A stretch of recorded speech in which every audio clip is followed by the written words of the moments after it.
let's link up with Krista on the FYX. She's a wellness coach with a focus on mental well-being and physical strength.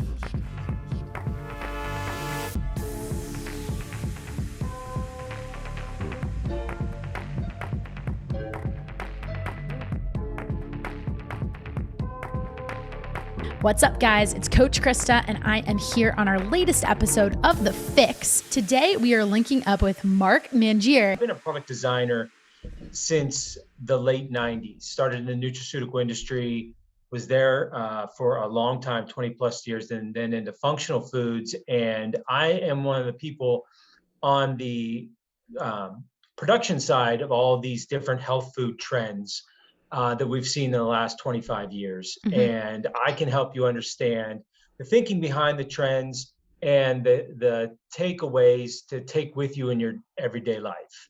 The latest trend, quote unquote, is CBD and hemp. And I jumped over here full time because I think it's much more than a trend. I think it's something that's going to be incorporated into our daily lives. And I think we should understand the power of hemp and the cannabinoids like CBD. Mm-hmm. And the best way to introduce them into your daily routine, whether it be through supplementation or even foods. Yeah, and I'm really glad you brought that up. I think we'll definitely kind of break this down in a little more detail throughout the episode. But your emphasis on product design and that really being such a way to really kind of like summarize your career experience, because you do have other experience way outside the realm of, you know, CBD as the particular product. And I know the last time we spoke, we really talked about this idea of viewing it as like an ingredient, just as you would anything else. And I definitely want to get into that a little bit more, because that was a really interesting perspective for me. And I don't know that a lot of people out there are necessarily having that conversation. So very excited to discuss that with you further. But before we get into it, my famous question: what's your go-to coffee of choice? I know you prepared for the show with a cup. I don't know if you finished it before we hopped on, but tell us a little bit about what you like to drink in the morning throughout your day. So I have a Monster's backup, and I do not drink coffee, but I do like to try things, specifically things that I don't like, once a year. Okay. And so I did go to the gas station right before I got back 5 minutes ago and got the original coffee. It's a Colombian brew, dark Colombian brew. It's a direct trade, so I'm assuming the corporation deals directly overseas. And there's no sweetener, there's no fat in here.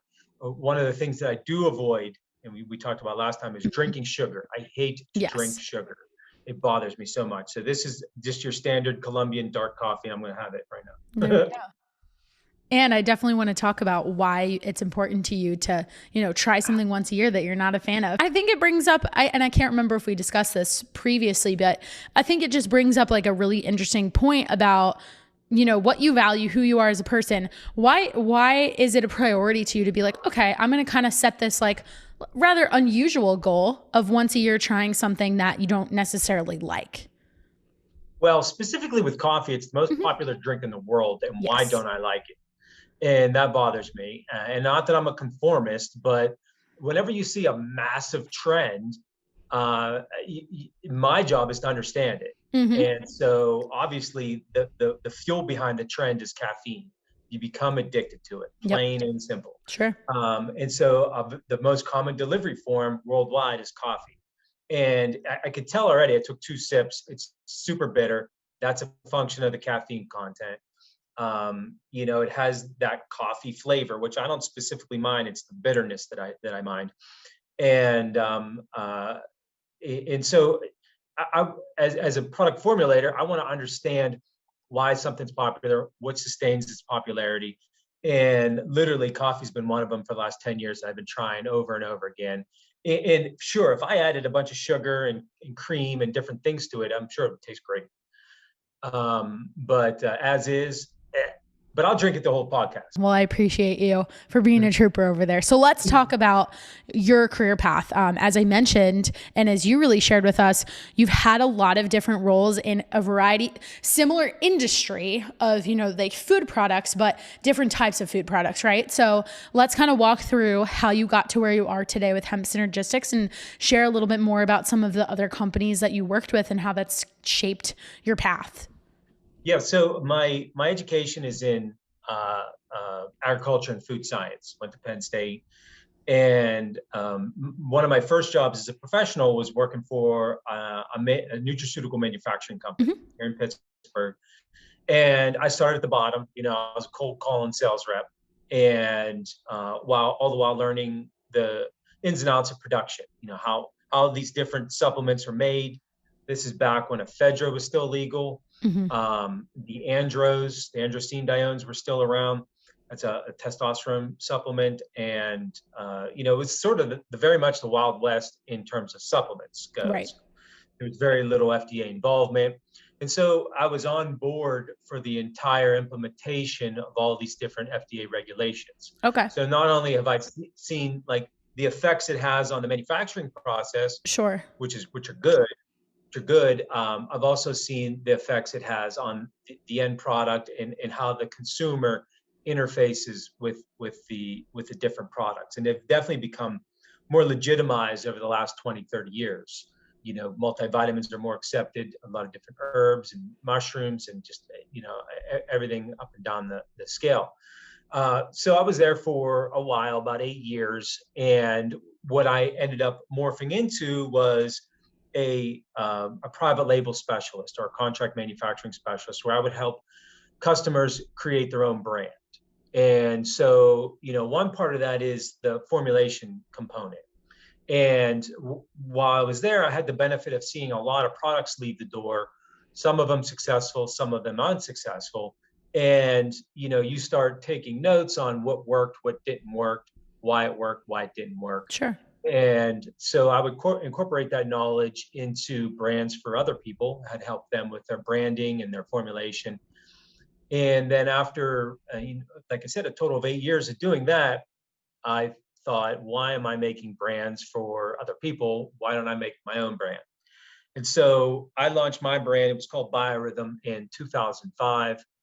We made it into all the GNCs. We made it into all the vitamin shops. And that's when I sold the company. That was in 2015. And that was a big learning curve. I mean, obviously, I got to be the formulator and do a lot of the marketing and branding, but I also got to do everything else, payroll. You touched the entire process Yeah, of shipping. even opening the business, regardless Yeah. of what you were selling.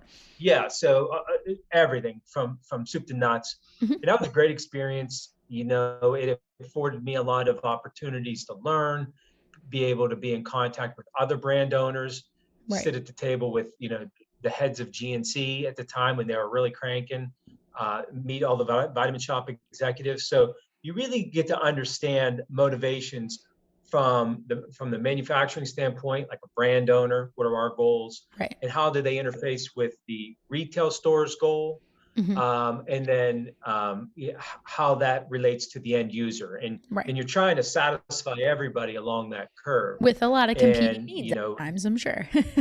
Right. yeah, exactly. So there's this sweet spot in the middle. Mhm. And so that became my niche. And that was really defined my success, is because I didn't have a ton of money to throw at all these problems, even when we were doing well. And we reached maybe like 10 million a year, which is pretty good. It isn't giant, but it's pretty good. And, but I never had massive budgets like some of these the biggest brands. So we always had to thread the needle. We never went head to head with our largest competitors. I tried to introduce products that fit a niche. And for the brand, the most popular product was one called Afterglow. And Afterglow was a post-workout supplement, and it was designed to be taken after a workout. Now, I said earlier, I don't drink sugar. Well, one of the main ingredients in Afterglow was a simple sugar, because there's one time where your body would crave 20 grams of simple sugars, and that's directly after a workout. Replenishes glycogen, and it also helps the product taste amazing. We had amino acids and protein and a bunch of other things in there as well. So that product really put us on the map, and afforded us all the growth most of the growth that we had. We had probably 3 dozen total SKUs. And So that business matured, and I reached, my opinion, its peak, and I sold it in 2015 and then moved over to functional foods.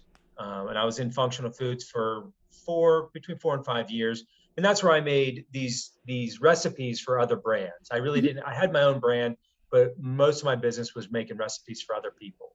A lot of confectionery work, a lot of snack foods, things like that.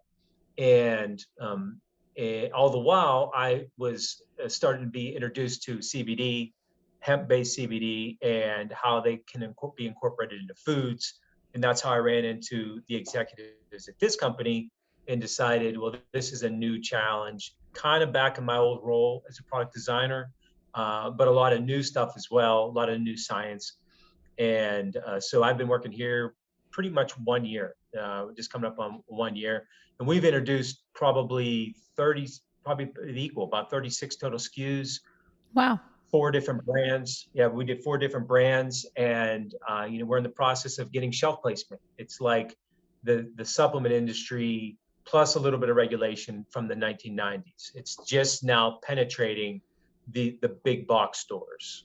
It starts out in the gas stations and specialty stores, Hmm. the CBD shops. Now, Vitamin Shop allocated 25% of their floor space to CBD Oh, product. wow. How recent was that decision on their part? Less than 6 months. Wow. Okay. Yeah, I look at this as an ingredient. And Yes, I think that's really interesting. Like definitely dig into that a little bit more for the audience. the tinctures are first to market. They're the easiest to make. The problem with them is there's inconsistencies. Hmm. You get these different oils that have different strengths based Right. on what the farmer grew. Right. And most tincture manufacturers aren't sophisticated enough to accommodate for these fluctuations in dose. Hmm. Some are, but like you said, it's oily. It has a weird taste. Sure. You have to hide that taste. It's Hmm. like trying to make coffee taste good. Good Yeah. luck. Right. And it And seems like, your point about the consistency too. I actually was recently got a really interesting had an interesting meeting with I'm sure you're aware of peers in the space with Therabody and their transition from Theragun, changing the brand, and now focusing with their CBD product line. It's called TheraOne, and one of their reps was explaining to me that with their tincture, for the exact reason of the consistency purposes, they actually have a QR code on the side of their bottle, and it allows you to pull up all of the information of, basically, to kind of simplify, what ingredients went into that exact dosage, because it's going to be different than the next bottle. But how do you, from the marketing standpoint, and your idea of, if you're going to scale something, you want people to have essentially the same product. What kinds of problems does that pose? well, scale, you said it. Hmm. It poses a scaling problem. I'm all about small batch brands, Hmm. individualized batch records for the end user. That's great. But if we want to have this ingredient penetrate the market in large scale, Hmm. millions of people, it can't be done that way. It's just Sure. the too labor intensive, and the price is always going to be a hundred Way more dollars a tincture. expensive. Yeah. Hmm. Yeah, and it's not necessary. And so what we did, one of our first products that we introduced was an ingredient. The Okay. ingredient name is BioDry, and it's made from hemp oil. It's averages, well, it's minimum 50% CBD by weight, maximum like 51%. So there's a Mhm. really narrow Range. window. Okay. And the adjustment is made with the carrier ingredients. We use a root starch and fiber. And so we increase or decrease the carrier ingredient to accommodate for the different strength distillates or oils that are incorporated in it. And so this standardizes the ingredient. Now it can go into a capsule. It can go into a protein. It can go into a variety of different things. It's just BioDry's sister product is hemp bake mix, and that was specifically designed for food applications. It's more heat tolerant. It's completely tasteless. The brand that we introduced to showcase the hemp bake mix is a brand called the Hemp Bakers. And the Hemp Bakers, we have 2 SKUs. It's a brownie and a cookie. And it was introduced I don't know, 10 days ago. And we already have, I think 30 different corporations pick it up Wow. Okay. in 10 days. And I And imagine that's not surprising to you, right? Like because of the attraction of like the food piece I'm of always it. surprised when one of my ideas works, but no, but What about from the consumer behavior perspective? Does it no, surprise it's you? as expected, of course. Yeah. We poured a good amount of resources into this, and you know, now instead of a tincture, Hmm. it's a cookie, and that's much more familiar. You know, instead of a tincture, now you can have just a regular capsule, not even a soft gel. It can go into a capsule. You can combine it with a multivitamin. And so these are the ways to really scale up in a way that reaches every shelf. You know, you can't have a separate QR code for every batch and work that with GNC's QC policy. It just doesn't work. They would have to change their whole corporate structure for that to work. Right. Right. Whereas these large batches of BioDry and Hemp Bake Mix, we can get it into ConAgra or General Mills, you know, these large food manufacturing companies where they can now scale up and you know, pump out millions of units and not have to worry about any variabilities. We made it to be vegan. There's no preservatives. There's very low moisture, so it has a 2-year shelf life.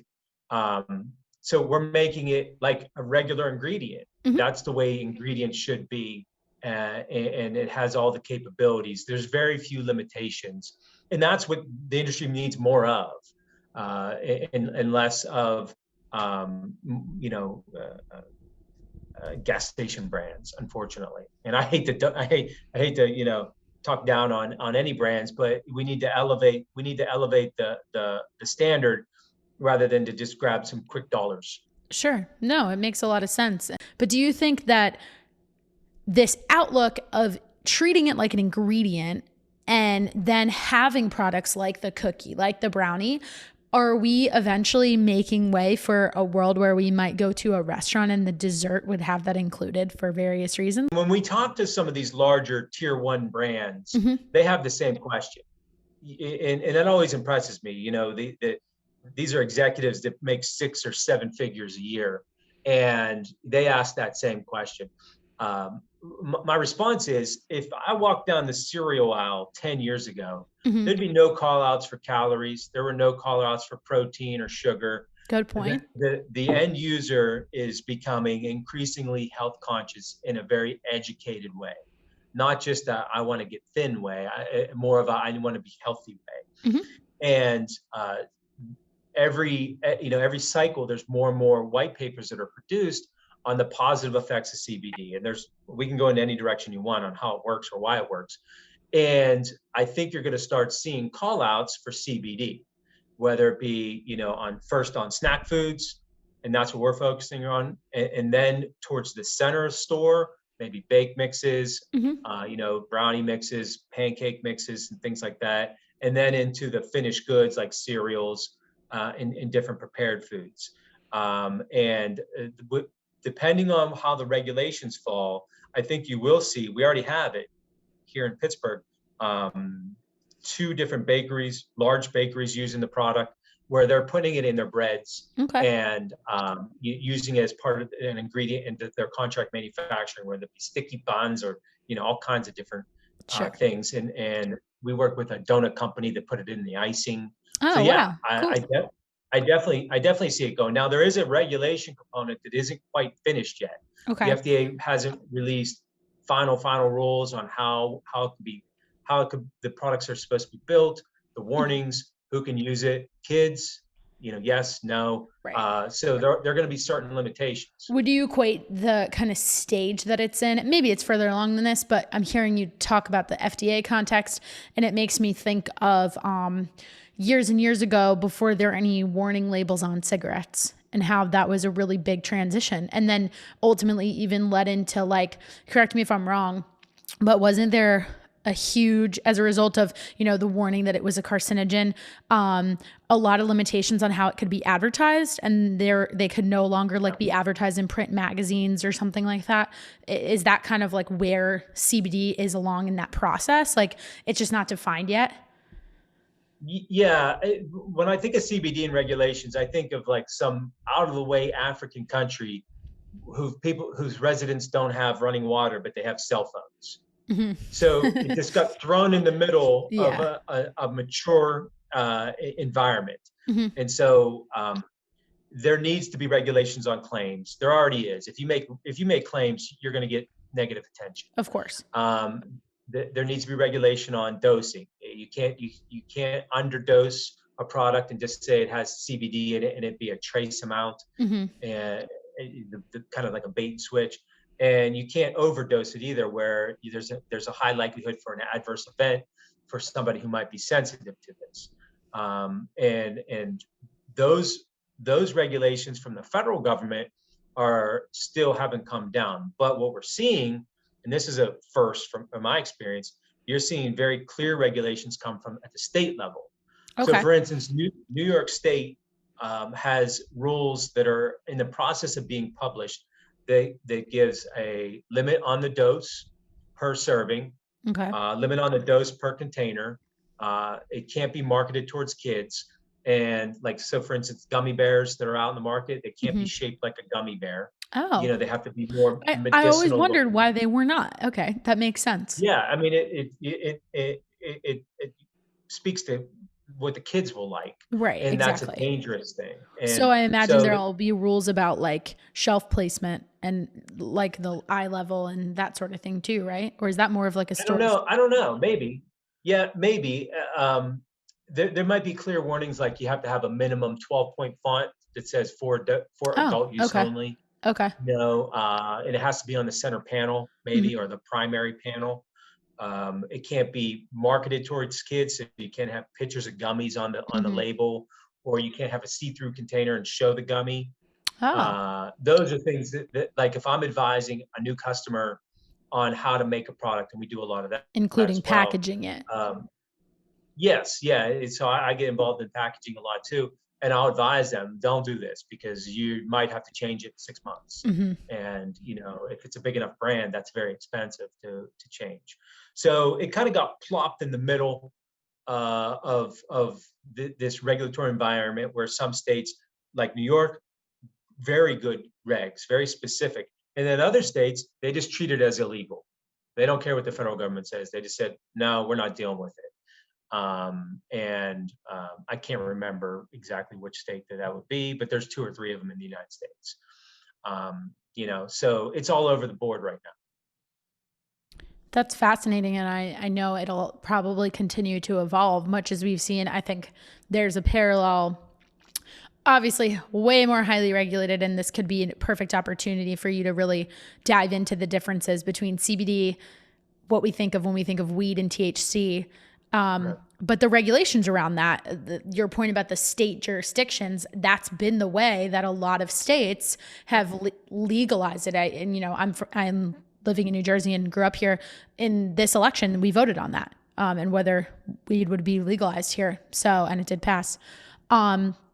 So let's get into the differences. And, you've done a great job explaining this to me. So I know a lot of people would benefit from the understanding of what do you mean by CBD? And then how is that different from other products we see on the market? Like even using the word edibles, a lot of people hear that and they think like, oh, pot brownie, but that's not what we're talking about here. So give us a little education around that. So the cannabis plant there's multiple types of cannabis plants.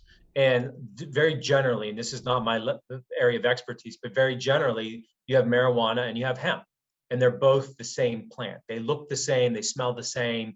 It takes a trained eye to know the difference without a test. And the marijuana plant has 120 plus cannabinoids, and they include THC, there's CBD in there, CBG, CBN, all kinds of different minor, they're called minor cannabinoids.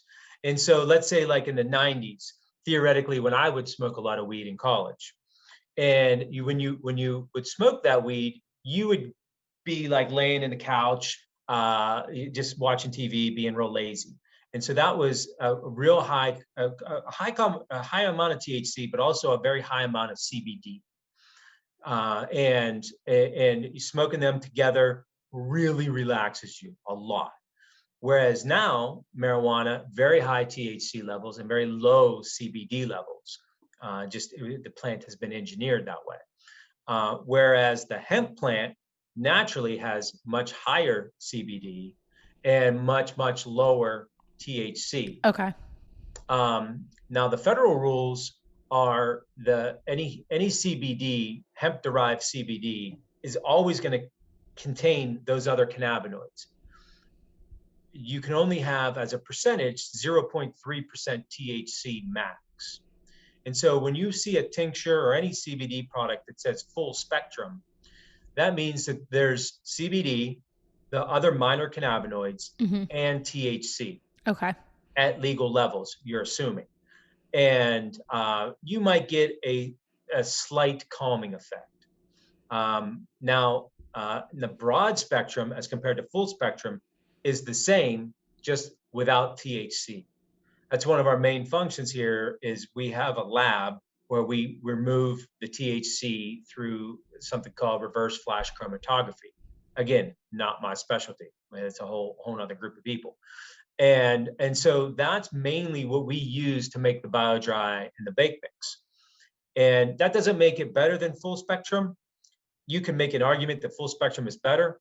My issue with it is, let's say you buy one of our brownies that uses bake mix, but instead of using broad spectrum, we make it with full spectrum, and you really like the brownies, and you have 6 of them. And you go to work the next day or in 2 days, and you take a drug test for whatever reason. There's a chance that you might test positive, even though you never got high. You have a residual, you have that THC in your body for a certain amount of time. Is that just, and does that have anything to do with like the fact that you ate like 6 of them? Like what if I only ate 1? Yeah. Okay. So it's volume too. Yeah. Yeah, it's definitely volume. But if you did a full spectrum tincture and maybe took 2 or 3 servings in a day, that's very concentrated. And you have a high likelihood of testing positive. So that's the difference. Like for my job, I don't get tested, so it'd be fine. But the term edible, in my opinion, just means incorporating these cannabinoids into something you can eat. Something you eat. And unfortunately, THC has owned the edible category up till now. And in fact, I think the hemp bakers, our tagline is "Feel Good Baked Goods." I don't know if we use the word edible on the package. I know we talked about it, to sort of insinuate. I think we pulled back from it ultimately. But it is a category now. If you go onto a CBD website and like shop products, tinctures, soft gels, edibles, that's usually one of the options. So it's getting a more generalized a meaning, the word edibles. So it can mean any cannabinoid, in my opinion. Yeah, it makes a lot of sense, and I think it's definitely changing and morphing, right? And that's where to a role like someone like yourself, exactly what you said. You had a conversation with the hemp bakers of like, what does using the word edibles mean? How do we want to think about that, along with some of the other, regulatory details that you mentioned in really positioning this the right way? What kind of responsibility do you see as your role personally, and then all of the brands that you represent that are affiliated with your company in terms of getting the education out there and using the right language and really helping people to understand what the benefits of these products are, but also some of the potentially adverse effects? Yeah. Now, another good question. I think brand owners and product designers do have a responsibility to, I dogged on the gas station brands where they'll take the shortcut, and that's poor ownership of responsibility that I believe a brand or a designer has. And so our first goal is to make a quality product. And that's anytime I get into any product design, you always have the opportunity to, all right, let's just fill this void. Let's just check this box. We need a tincture. Let's make a tincture. I talked disparagingly about tinctures already. Ours right here, this is our brand. I designed this product. I actually like this product. It's high dose. It's 100 milligrams per serving, and it has it has 100% RDA vitamin D. And the most effective and one of the fastest acting ways you can take CBD is by the tincture. Oh yeah, just even from personal experience, I think you maybe took like 3 or 4 of the gummies and I was like, I don't really feel anything in terms of like calming down and go to sleep, because that's specifically what I tend to use it for. The tincture, definitely. And after a consistent amount of time of, taking it on a regular basis, but it definitely mellows me out sooner. And I just feel like I can be a little bit more relaxed, and it's more responsive personally from what I've found and how my body reacts to it. So you have to remind me to talk about that in a minute. Usage over time. But other responsibilities you have is to not only make a good product backed by real science, do some work and incorporate some science in there. Accurate labeling. There are labeling laws that do apply to this. Right. And I see a lot of brands out there that just make up their own rule. And there's so much of it out there. Not everybody is regulated right from the beginning. Sometimes it takes time to get, quote unquote, caught. So spend the time, learn how to label, or reach out to us and I'll help you. And have good backup information on the website. And that's common now. People go look at the product and then read the website. And that's one of the functions of QR codes, is because you can't say very much on a label. A lot of it you're not allowed, but a lot of it is you don't have room. And, this label that's a little tiny bottle, 2 inches by 4 inches, and 30% of it is required information, and that you don't have much space left.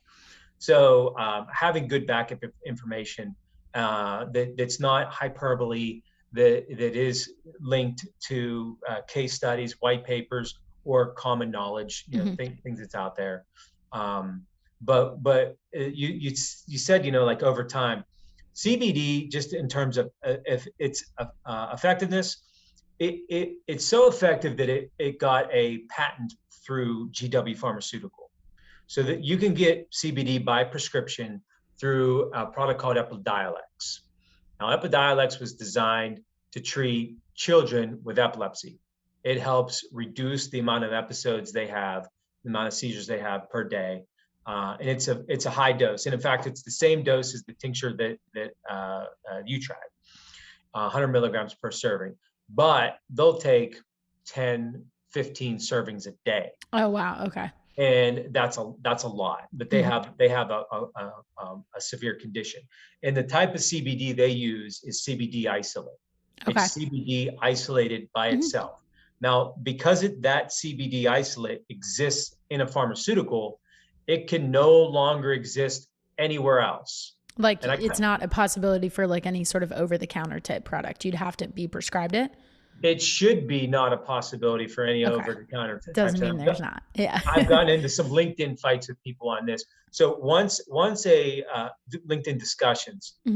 So once it reaches pharmaceutical level, it cannot be used in foods or supplements. It just that's a rule. There's a reason why you can't get Viagra from GNC. Right. Because it's a pharmaceutical, and there's reasons for that, and those reasons are good for the most part.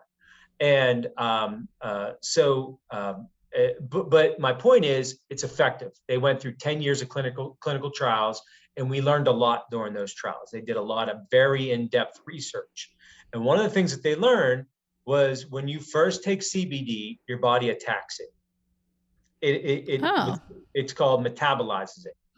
And this is very, very common for a lot of nutraceutical ingredients and a lot of pharmaceutical ingredients. And it's attacked by a group of enzymes called P450. And these enzymes are released from your liver to metabolize or destroy this foreign entity in your body. And the enzymes that attack CBD are the same enzymes every time. And they're oftentimes most likely proportional to your dose. So if you take a bunch, you're going to get a lot of this enzyme released, and it metabolizes 96% of it. 96% is lost. So if I take a 100 milligram tincture, I'm getting 4 milligrams. That's how much is going to make it into your bloodstream. Sure. And so understanding that fact, there's two things you can do. You could take it day after day after day after day after day, and your body then realizes this is not a foreign invader. This is part of this body's daily routine, and it releases fewer and fewer P450 enzymes, and you absorb more and more of it over time. So that same dose becomes more and more and more effective. Okay. It's the opposite of a down regulation effect. You start to absorb more and more, and it just becomes more effective. The biological value goes up. That's one way of combating it, and I recommend that. The other way of doing it is combining your CBD with P450 enzyme inhibitors. And it sounds fancy, but it's not. Naringin, curcumin, black pepper, quercetin, these are all ingredients that sometimes you'll see it coupled with CBD, oftentimes not in the right dose.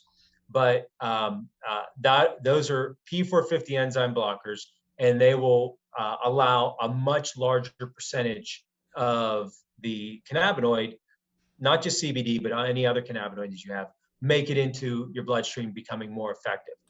I mentioned earlier that we produce an ingredient called BioDry. That BioDry is 50% CBD.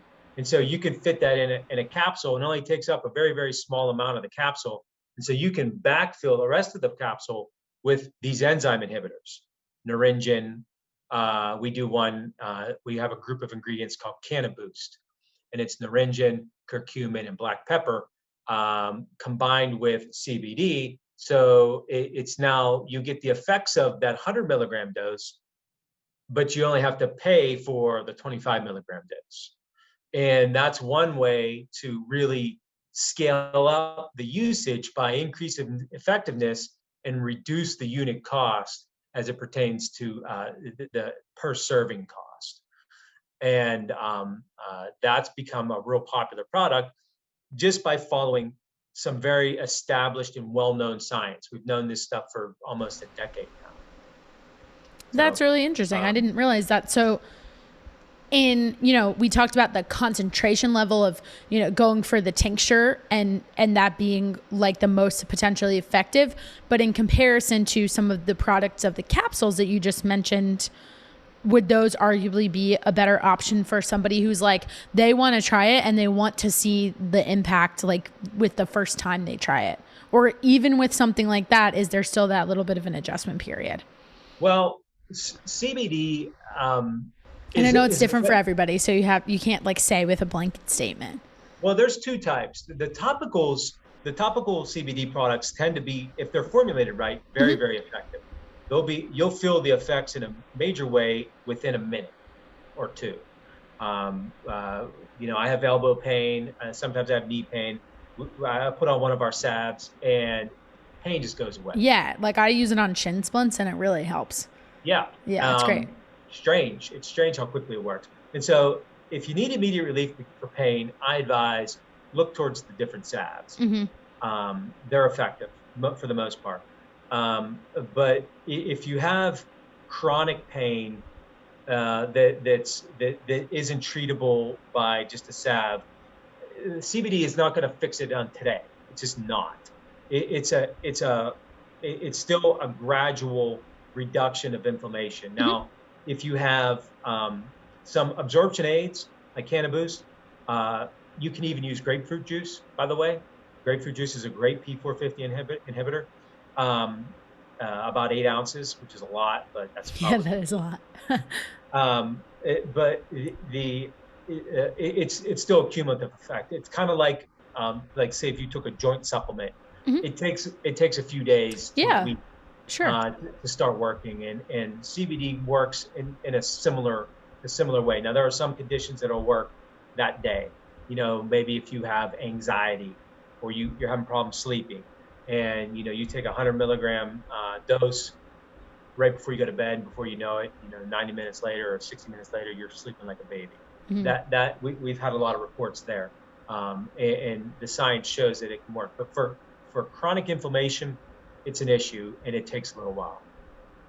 And I think too, the point about chronic inflammation is you have a lot of other factors at play there. Like, go ahead and take all the CBD you want, but if your diet is filled with highly inflammatory foods, you're not exactly doing yourself favors anywhere else, right? So it's all got to be part of this holistic package.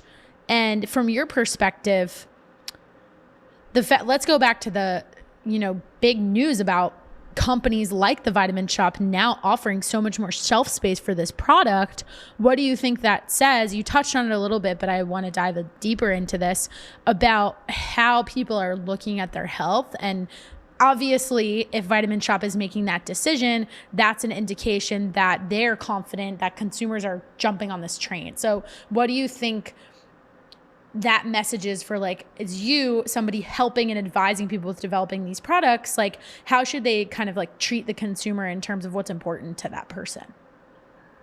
Well, the reason for the increased shelf space is falls in line with the increase in popularity with these Sure. ingredients. Right. And that increase in popularity is fueled by the fact that it works. There's been, I mentioned, ephedra, andros, used to be coral calcium, the colloidal minerals, a whole host of ingredients that have popped up and then went back down. CBD is already over the $1 billion mark per year, and it's not coming back down. It's gonna find a level years from now and just stay there and grow slowly. And we spoke directly with the executives at Vitamin Shoppe and learned exactly what they're interested in. Now, what a retail store like Vitamin Shoppe's interested in is bringing on brands that have a following.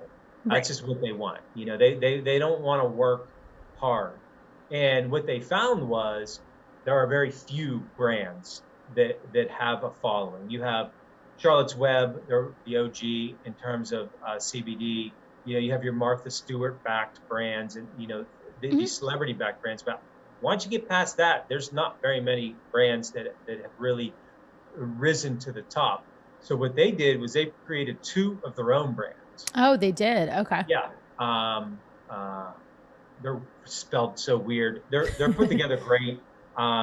We thankfully had the opportunity to be in talks with them during the formulation of these brands.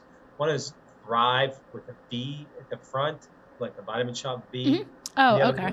The other one's Plant, PLNT. One is a full spectrum brand. The other one is a broad spectrum brand. And I think they addressed the fact of they didn't low dose anything. So in other words, they didn't hide the ingredients like a lot of brands do. They're very transparent with how much is in the whole bottle, but also what's in each dose, which sounds normal, but wasn't a year ago. And so they helped normalize the brand in that way, these products in that way. And they're branded in a very comfortable way, a very familiar way. So, they don't make crazy claims, but you see what the product is, you see the dose, and you see who it's for or what condition you should try this product for. And so they checked off all the most basic boxes. Okay. And treated it like any other ingredient. And they just built a product around an ingredient, which I think is a good first step. And they built the product responsibly, with the UPC codes, supplement facts, or nutrition facts, the ingredient statement, it's all there. And again, this sounds like real basic stuff, but for it to be in like I think, if I'm hearing you correctly, it's significant because now it's a part of a very mainstream company that has the reach to really kind of like standardize all of this beyond what the regulations are going to pass down. Because like you said, the regulations are what they are, and there's still people who are not necessarily going to want to listen to them. So if you're an end user and you walk into Vitamin Shoppe and you say, well, I've heard about this CBD, I'm going to go over to this section. Sure. And you see like their plant brand and you see, oh, this one helps with anxiety. It's just like you walk into a medical marijuana shop, you see these general terms, rise, energize, chill. Yep. And they took notes from that industry and incorporated it into their Okay. brand, Okay. which that's what we're left with right now in terms of you can't really make claims, but Hmm. you do want to show that this product is designed for a particular direction or a particular condition. And that's kind of the way they put it together, and I think it's very responsible, and they did a great job. Now, I'm not sure if you have any insight into this at all, because you don't work for the government, but how, with the rise in popularity, how quickly do you think more of the regulations that, we've talked about that should be in place, that are in talks to be in place, as this whole industry and this ingredient, the popularity of this ingredient continues to grow, how quickly are you anticipating that a lot of these details on what claims and font size and all that are actually going to be passed down? Is this something that's like months away? Is it going to take a couple of years? What does that look like? I don't think it's months away, unfortunately, and I'd be surprised if they came down strong this year. Mm-hmm. But I'd be surprised if we made it to 2023 and there still wasn't clear rules. Okay. And when it comes to the government, they don't like to be involved if they don't have to. Yeah. But when they get involved, it's significant. For a lot of companies, it changes the way they operate, or it requires them to change the way they operate. I see this ingredient being folded into the rules for manufacturing of dietary supplements, which are very clear. And then there'll be some asterisks to those rules that are specific to CBD, whether it be like dosing or warnings, and they'll be relatively straightforward. But what I see happening is them collecting information on what's happening. What is a good dose? What is too much? What is good branding? What is bad branding? And then they use all these examples, and then they put out what they feel is a good first start. And so, as much as I want the rules, if they're just going to rush to get it out, I don't want that. I want Right. it based on good information. Mm-hmm. And that's kind of why I like the New York State rules is, they address variability between batch and batch. They address, like I said, how it could be marketed. They address fees. Like if you're going to sell it, you got to pay a fee. Okay. If you're going to manufacture it, you got to pay a fee, which, whatever. If that's what it takes, let's do it. I mean, the fees aren't big. They're a couple $100. If it goes towards whatever they need to do to maintain a high standard, well, then let's do it. But a knee-jerk reaction is always if they make a rule that's not appropriate, getting it changed is very hard. Mm-hmm. So as long as they're not coming down on us in a very aggressive way, and they're standing back and they're listening and learning, I'm okay with the wait.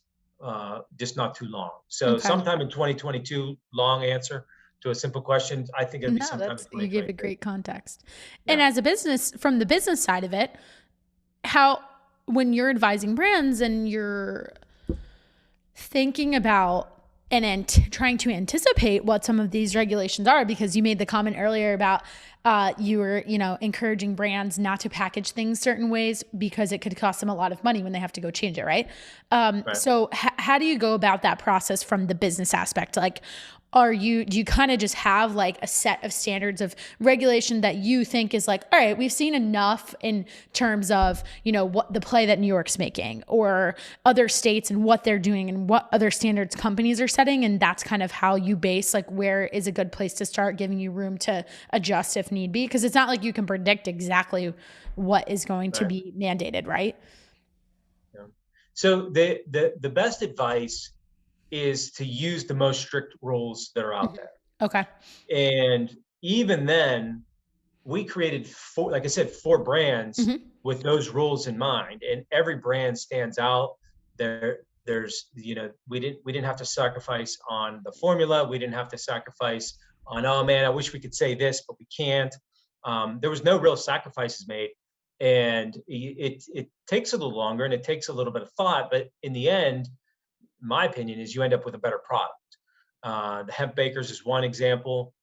Pure Synergistics is another. Our Lily and Rain brand, was put together basically for females which are 57% of the audience, most CBD users are female, um, it allows plenty of latitude for you to do whatever you want. And in the event of a federal mandate or rule introduction that mimics the most conservative rules, you don't have to change anything already. You're ahead of the game. And in fact, we use it as a selling point. When I'm talking about the brands, I'll let the potential customers know, look, we're following the most conservative rules Sure. that are out there. So you should feel good about that. Yeah. If there's a risk, okay, I understand that, but it's the lowest risk you could take. When we're talking to, I haven't, but let's say we're pitching Walmart. Walmart's main objection, they're going to eat the brownie. They're going to, oh my God, Mark, this is so good. They eat the cookie. I'm like, oh, geez, we really love this. We love your packaging. Who wrote this label? It looks awesome. I'm sure they'd say that. But the main objection is going to be regulatory. Can I sell this in Missouri? Can I sell it in Kansas? Can I sell this in Louisiana? Right. I'm like, I don't know. Maybe. You got to check, see what because it changes every month. Sure. And so that's if I'm anxious for any rule, it's so that we can sell in every state, right? So that one product applies to all the states. But there's a way around that. Vitamin Shop figured it out. They just don't distribute in their stores where it's not allowed. Just not there. But the regulatory, it tends to be the main objection. And it's just like only a matter of time until all of that changes, right? So yeah, we could have a totally different conversation in a year from now about it once things start to shape up more, right?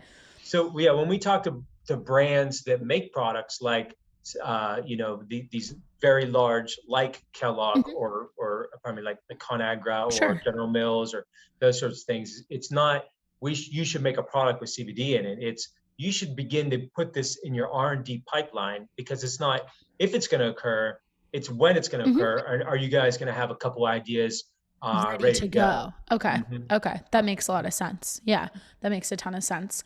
And moving, still in this business theme and moving more like back into your personal story and the entrepreneurial aspect of this.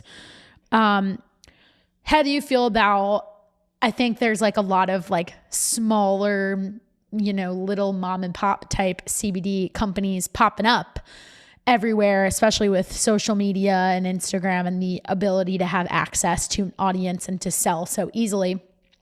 How do you feel about that? If one of my family members said, I want to open up a CBD store, my first thing would say, my first thought is, how are you going to compete with Vitamin Shop? What are you going to do to compete with Vitamin Shop? So my advice is, if you're going to open up one of these stores, do your homework and offer a wide variety of products, not just CBD. Sure. And because it is really niche. Well, it's the same as saying I'm going to open up a protein, like a smoothie shop or like something. Well, I'm going to open up a smoothie shop, or I'm going to open up a protein bar shop. Yeah. Or I'm going to open up a fat burner shop. It's too narrow. Like Vitamin Shop has the CBD, the fat burner, and protein all in one place.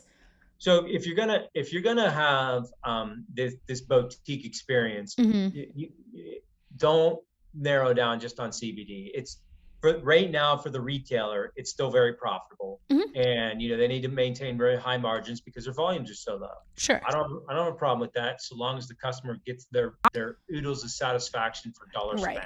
Right. As long as it's a fair deal, I don't care about the profit margin.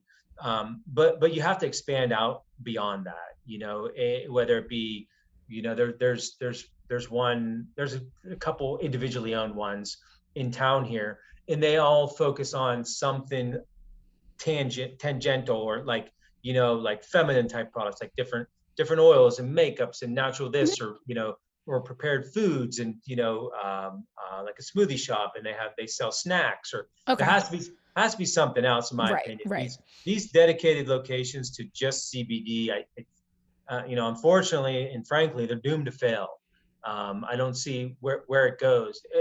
You'd have to add something to it, add something else to it. That's one of the reasons why it's one of our main focuses on the Hemp Bakers brand, where we sell the cookies and brownies, is that nobody's really marketing a full-scale edible brand in these specialty shops. Okay. So that's this product's first home. Okay. But ultimately the goal is, general grocery and convenience stores, things like that. But the reason why we focus on the CBD stores first is they have the most limited selection, and they're the ones needing the new products the most to diversify. So yeah, their quote unquote shelf life is limited if they don't start expanding right now. That makes a lot of sense. And, we touched on the examples of like having the foods that are the prepared snacks. I could literally open the cookie and eat it right away. And then ultimately you see down the line potential opportunities for like selling the brownie mix with the ingredients included.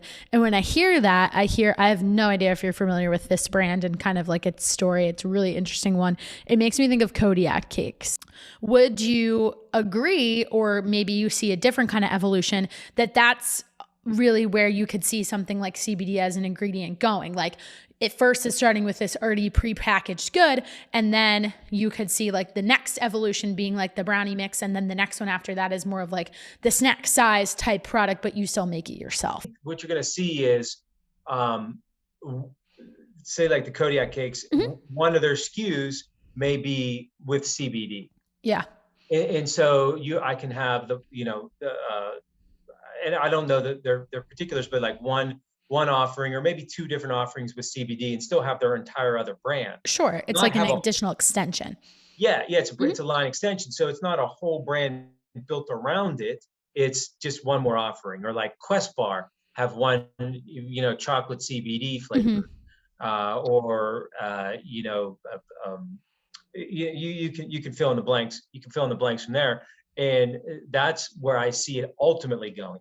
Initially, we're seeing brands built around the ingredient, right? Like the Hemp Bakers, Pure Synergistics, Lily and Rain.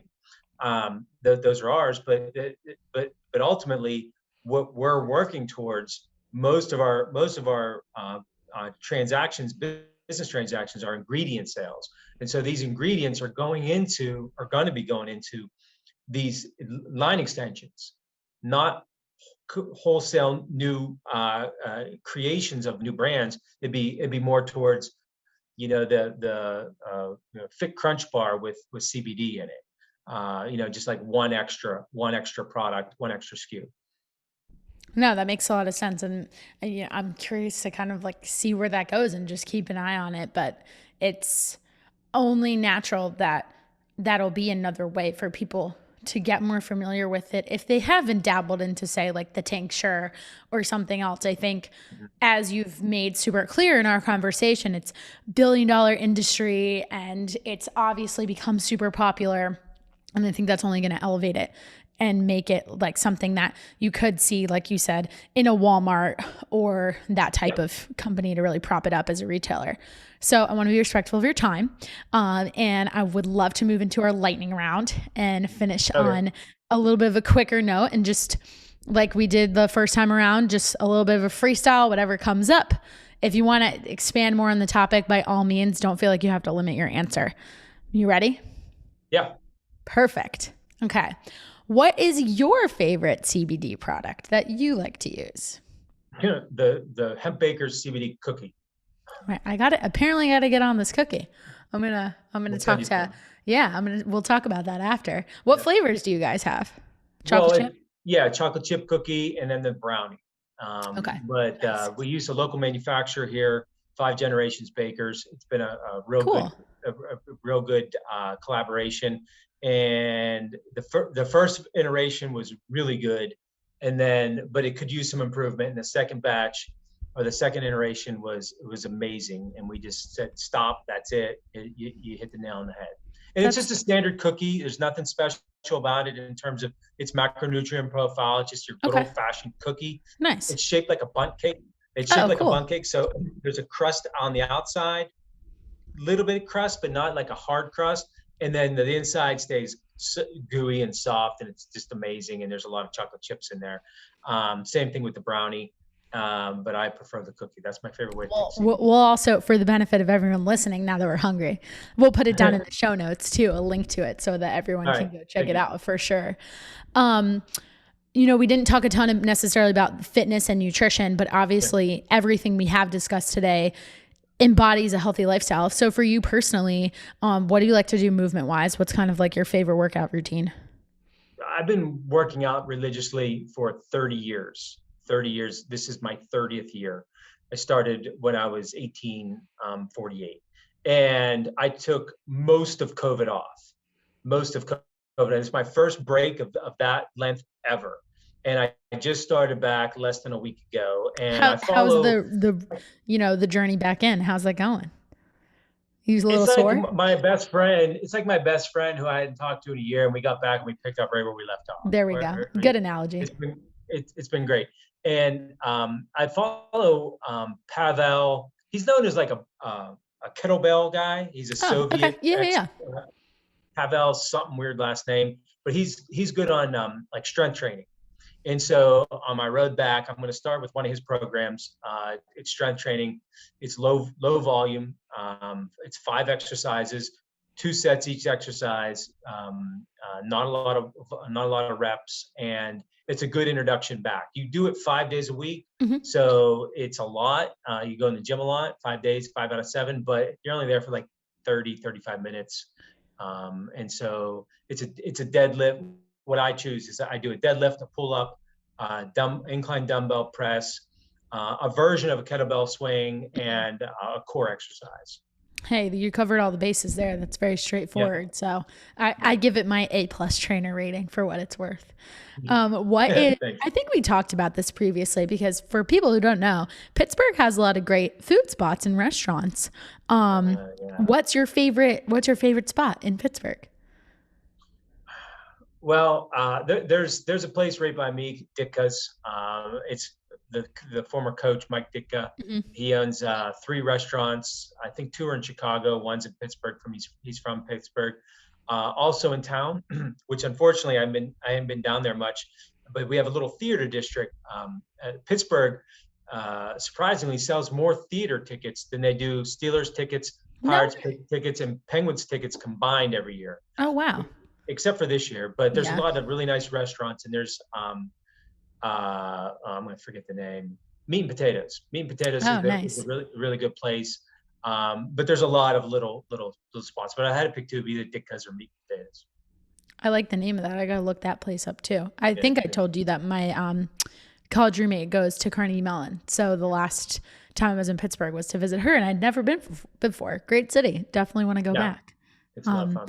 Well, Mark, thank you so much. I really appreciate your time and, continuing to educate people about CBD. I think that's really probably one of the main messages from this conversation is like, as a consumer, we want to understand what we're putting into our bodies. And this certainly applies to this type of ingredient. And I'm excited to continue to see the brands that Hemp Synergistics supports and definitely try those cookies and brownies too.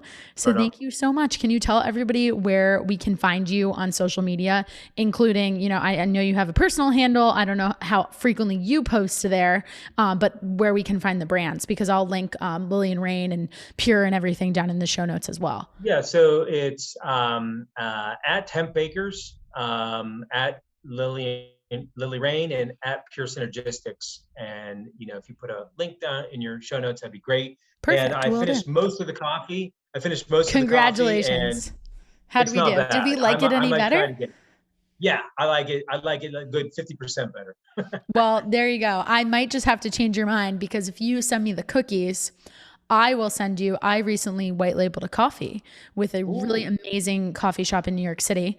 So I'm going to send you a bag, and you can let me know how you like it. It's Brazilian coffee, but I think you'll approve. It's got a little chocolatey vibe, so it's good stuff. All right. Cool. Well, thank you so much for everybody who tuned in today. As always, appreciate you guys checking out the show. Super important to bring awareness to topics like this, to the brands that Mark gets the opportunity to work with every day, and just spread the word on all the different conversations we have on this show. Please share it with other people if you benefited from it, or if you think someone else may. We really appreciate that. Comment on social media. Tell us what you thought about it. If you have any questions for Mark, if you wanted to dive a little bit deeper into any of these topics he's a very available guy. And if he doesn't have the answer, I'm confident he will point you to someone who can lead you in the right direction. So hope everybody who tuned in has a wonderful rest of your day. This has been another episode of The Fix. Thanks, guys.